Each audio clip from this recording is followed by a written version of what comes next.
Abbiamo incontrato una coppia di giovani con un bimbo piccolo, lui è oncologico, una coppia di fratello e sorella, lei incinta, lui minorenne, scappati, hanno lasciato la madre e il padre che ha avuto un ictus qualche ora prima della loro fuga, e poi ancora un'altra coppia con lei che partorirà a ore.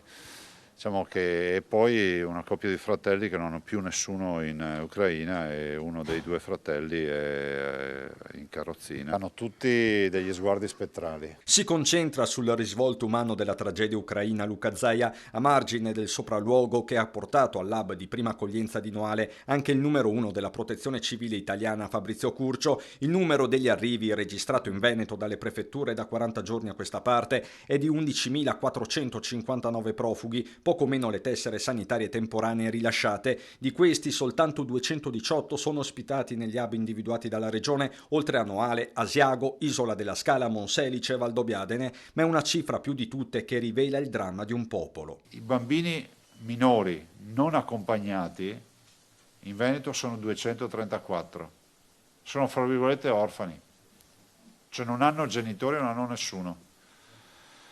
Purtroppo arrivano con dei numeri di telefono segnati sulla mano, sulle braccia, ed è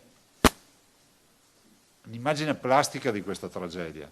Zaia che poi è tornato anche sulla questione degli ucraini da inserire nel mondo del lavoro. Non può passare l'idea della disinformazione dove addirittura si coccola la fake news di dire che gli ucraini sostituiranno i lavoratori che non si sono vaccinati. Non è vero, cioè nel senso che gli ucraini andranno purtroppo a fare attività che nessuno vuole fare, perché questa è la verità. Di modello Veneto nella gestione di questa nuova emergenza ha parlato lo stesso Curcio. Certo, al momento l'accoglienza resta per lo più diffusa, difficile capire per quanto. Ora sembra che gli arrivi diminuiscano, però dipenderà da quello che succede su quei territori, quindi potrebbero riprendere.